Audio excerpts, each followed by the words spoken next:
Hello, welcome everybody. I'm Silencium, and today we're stepping onto the scorched red sands of a faraway world to revisit one of anime's most enduring cult classics, Trigun.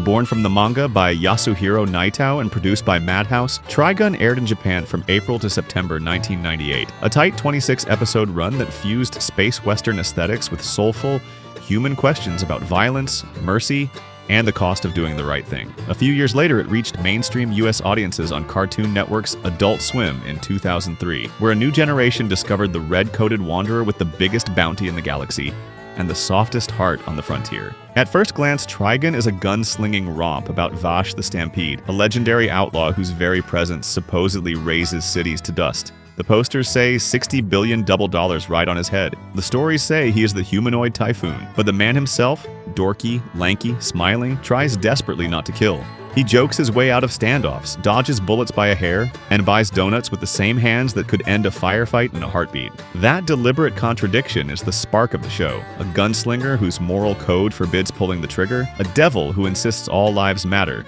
even when the desert refuses to be kind. Circling him are two harried insurance investigators, Meryl and Millie, whose job is to minimize the collateral damage that tends to follow Vash like a dust storm. Through their eyes, the legend peels back, and the person appears. In terms of television seasons, the classic Trigun is one self-contained season, but it naturally breaks into arcs that feel almost like distinct movements in a symphony. The early episodes are brisk and mostly episodic, a tumbleweed of heists, bar brawls, and sun-bleached towns where morality is often for sale and water is a luxury. Here, the tone is light, sometimes downright silly. The comedy works because it keeps undercutting the myth, inviting us to laugh at swagger while seeding hints that something darker waits beyond the horizon. The upside of this stretch is character charm. Vash's goofball veneer, Millie's gentle strength, Meryl's competence and exasperation, and a rogue's gallery of criminals who are more than just targets. The downside is a stop-and-start rhythm. If you want serialized momentum right away, the show asks for patience, and a few early outings can feel like flavorful detours rather than steps forward. As the middle arc dawns, the desert loses some of its warmth. Old names surface. The mask slips. Trigun begins to pivot from Western pastiche to moral drama, and the idea that no one has to die starts to meet the steel-edged reality of people willing to kill to prove a point. This is where the series' central tension crystallizes. Pacifism isn't passive. It's an act of will that gets costlier the further Vash walks.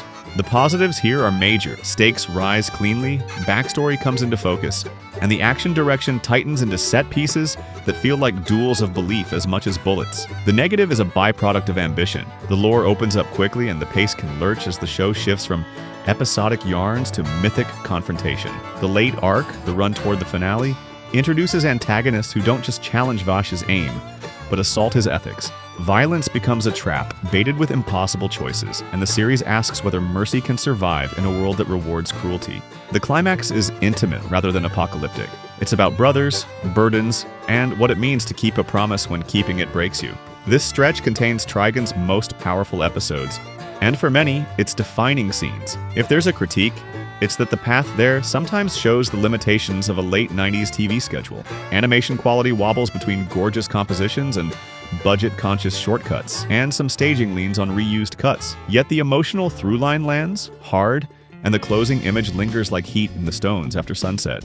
Stylistically, Trigun is a triumph of tone blending. The desert towns and sci-fi ruins feel lived in, with props and gadgets that look welded, scavenged, repaired 100 times over. The soundtrack slides from twanging guitar to smoky blues to rattling percussion, building a distinctly dusty steel string identity. Vash's character design, wind-whipped coat, circular glasses, impossible hair, earned its place in the Anime Icon Hall of Fame because it communicates everything at a glance: speed, danger, and a man hiding in plain sight. On the production side, it's also fair to say Trigun wears its era openly. Backgrounds can be breathtaking, but off-model faces appear in busy episodes. Gunfights are inventive, but not every cut is fluid. If you're coming from modern digital polish, expect a little grain and grit. Many fans would argue that's part of the flavor. As an adaptation, Trigun takes a curving road. The manga began in one magazine and later continued as Trigun Maximum, so the anime inevitably deviates and condenses, steering toward an original resolution that fits its broadcast constraints.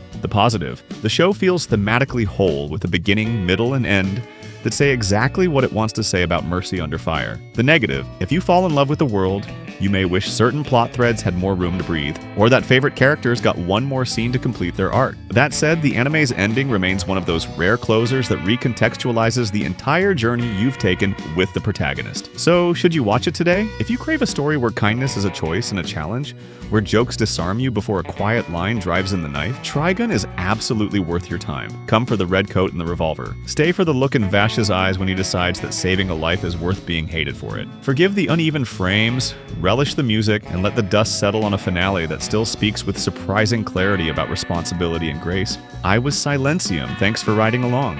If you enjoyed this journey, like, comment, and subscribe for more deep dives into the anime that shaped us. Share this with a friend who loves space westerns and tell me in the comments, are you team love and peace, or do you think the desert plays by different rules? Until next time.